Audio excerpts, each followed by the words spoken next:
Adobong manok na may patatas, yan ang lulutuin ko. Nagisa muna ako ng sibuyas at bawang at isusunod ko namang ilagay ang manok. Ayan, inilagay ko na ang manok. Kasunod din yan ay ilalagay ko naman ang patatas.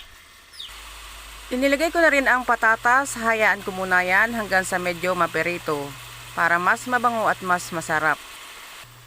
Nilagyan ko rin yan ng pamintang buo. Haluin para magparihas. Nilagyan ko na rin yan ng toyo at ng siling haba o lara para pantanggal ng lansa at pampabango na rin ang siling pangsigang. Nilagyan ko na rin yan ng tubig para mas lumambot ang ating manok.